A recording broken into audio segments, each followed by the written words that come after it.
There's a man in your office parking lot. You've seen him 100 times. Beat-up 2011 Honda Civic, faded paint, a dent on the rear bumper that's been there so long, it's basically a feature now. You've probably felt a quiet flicker of pity. Maybe he's behind on rent. Maybe he's one car repair away from a GoFundMe. He has $4.2 million in index funds. His mortgage is gone. His kids won't graduate with $1 of debt. He could walk into his boss's office tomorrow morning, say nothing, and never come back. He chooses not to, and he chooses that parking lot on purpose. This isn't a feel-good story about humility. This is about a financial strategy so counterintuitive, so backwards from everything you've been taught, that most people spend their entire working lives doing the exact opposite, and pay for it with decades of quiet desperation. Let's start with numbers, because opinions are cheap and data is brutal. Thomas Stanley and William Danko spent years, not months, years, interviewing actual millionaires across America. Not celebrities, not tech founders on magazine covers, everyday millionaires, the kind you've eaten next to at a diner and never suspected. Their findings destroyed every assumption about what wealth looks like. 80% of American millionaires are first-generation wealthy. No inheritance, no trust fund, no wealthy uncle who left them a portfolio.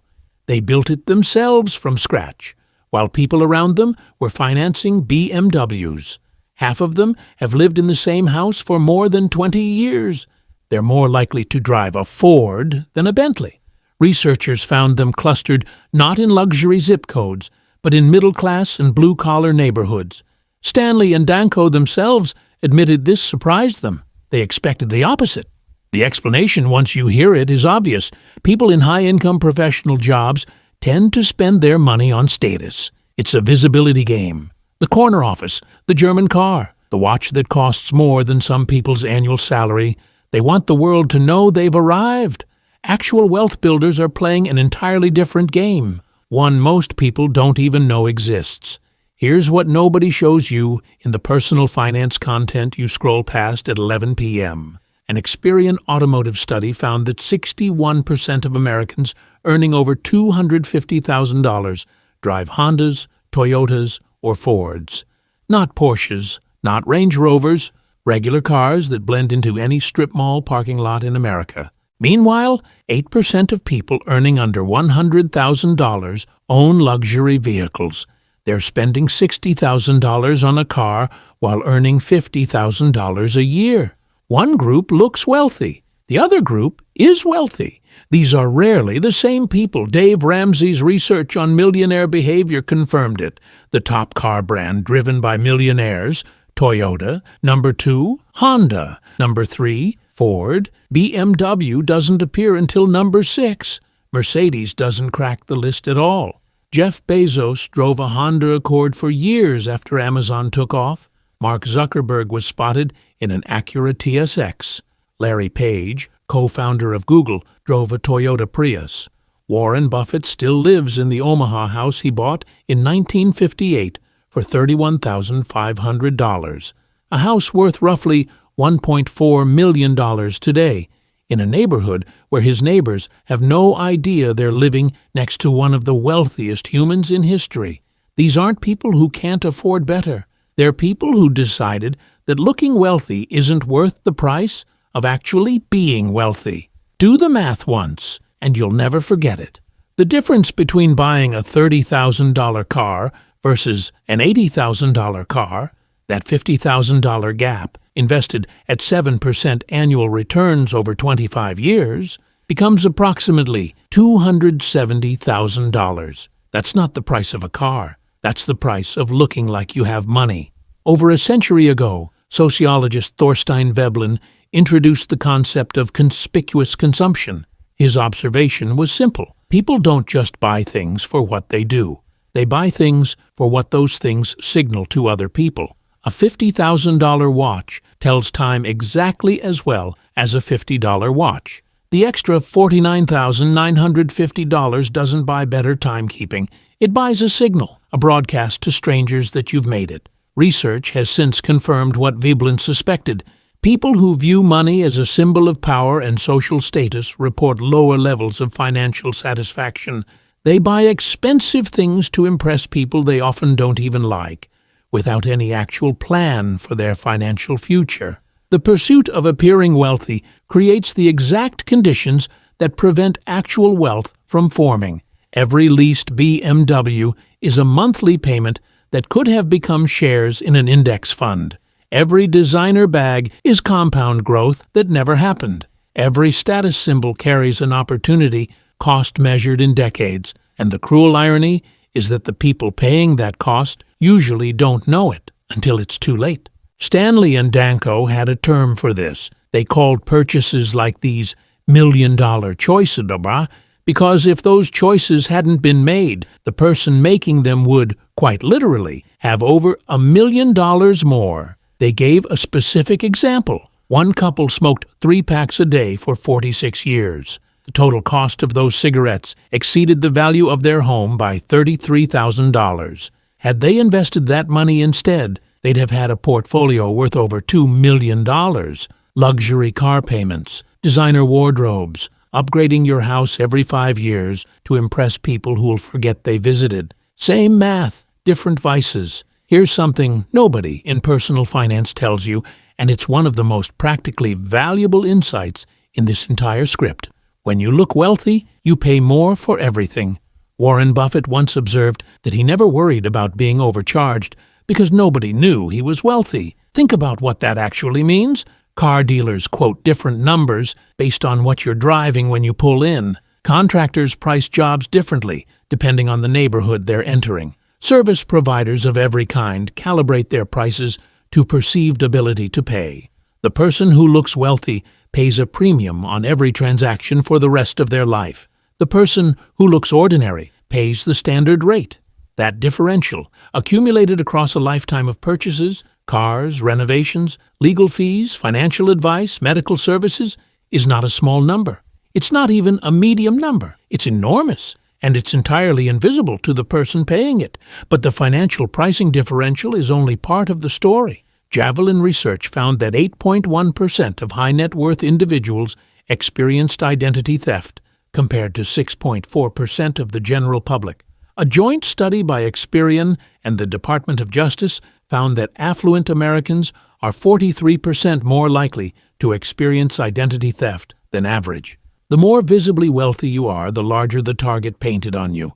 Security experts call them whaling attacks, not mass phishing scams that go out to 1 million people, but meticulously crafted operations built specifically around your profile.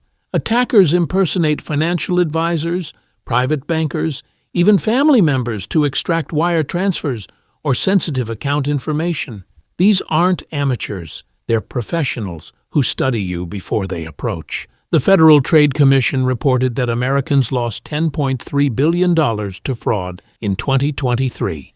Investment fraud alone accounted for $4.6 billion of those losses, with sophisticated schemes disproportionately targeting affluent individuals. Looking wealthy advertises what you have. Looking middle class protects it. The moment people perceive you as wealthy, the social dynamics of every relationship shift, and not in the ways you'd hope. When you drive a luxury car, people assume you can afford expensive dinners.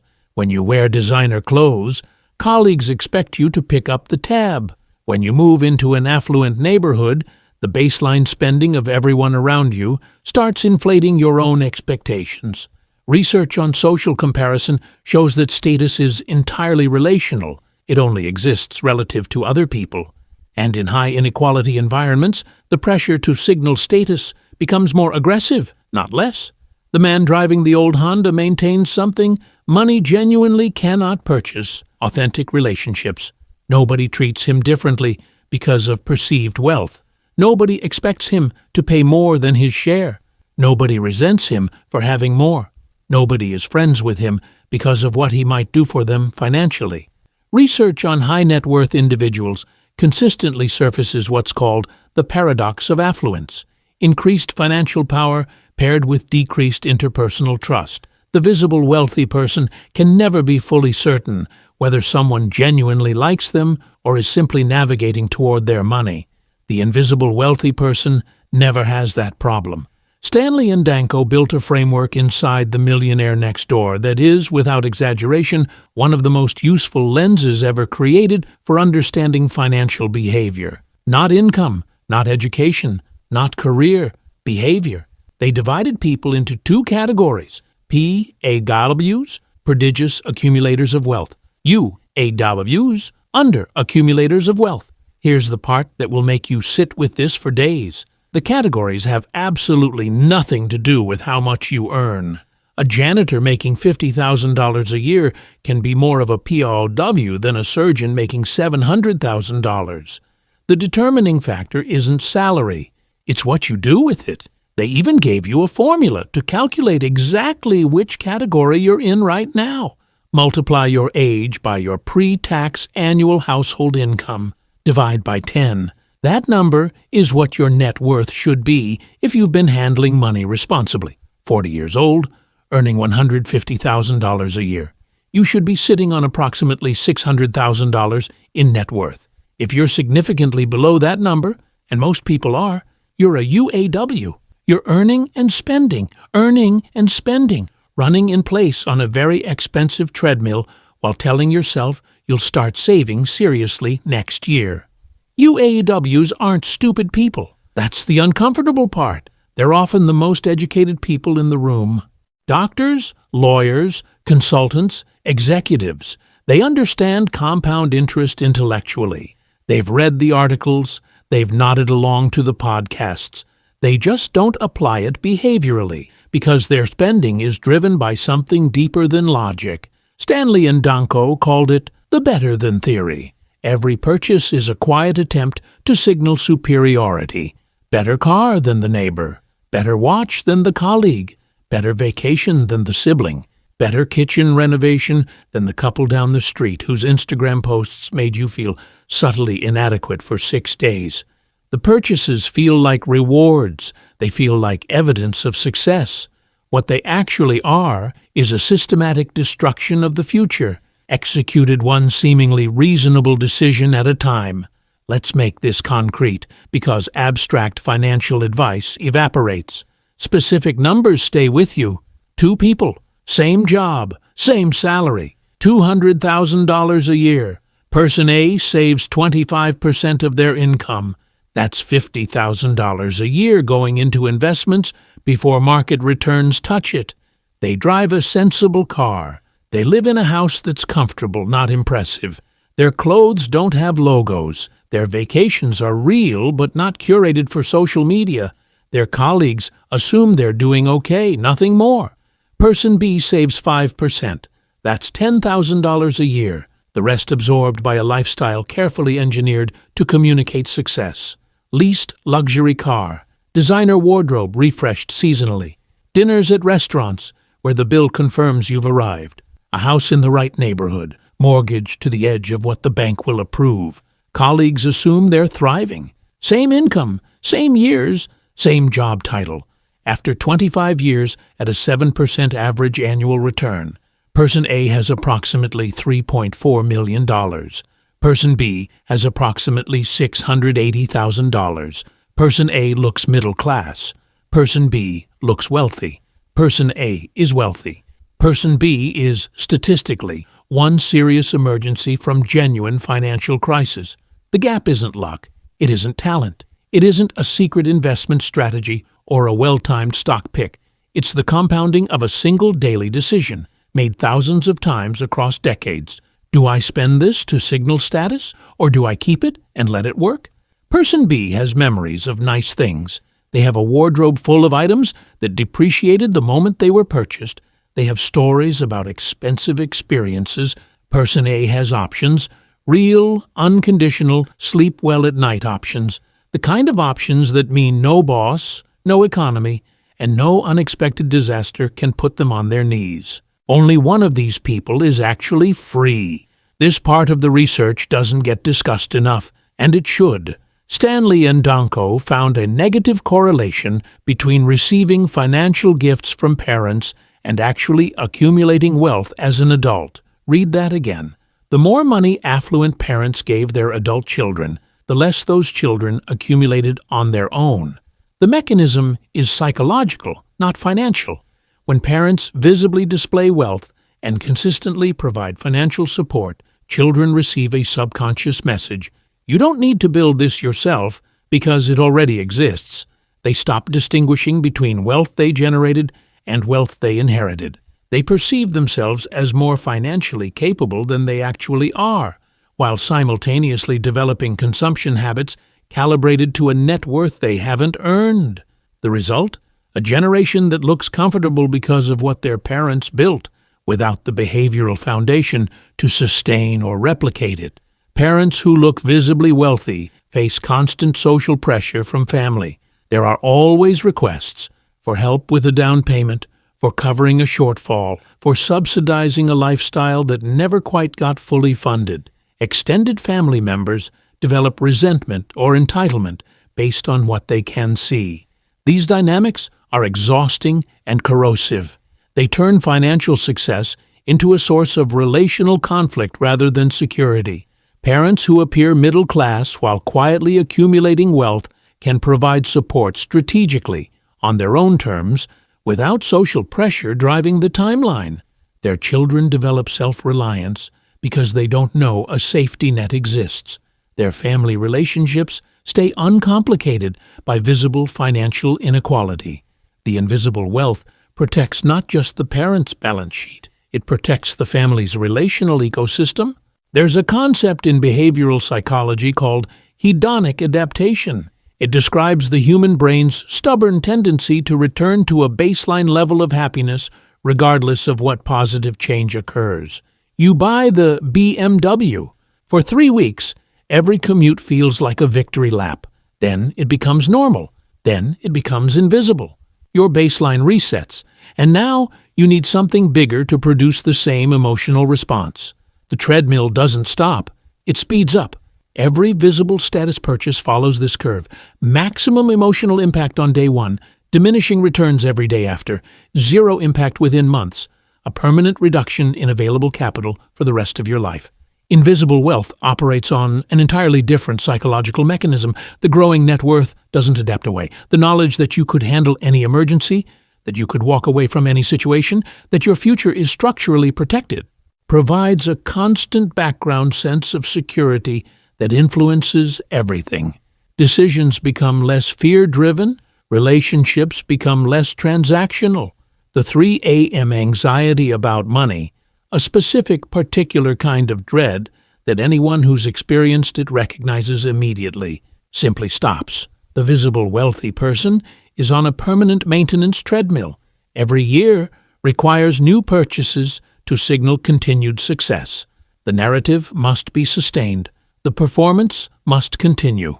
Status is relational, which means it must be constantly renewed relative to whoever is watching.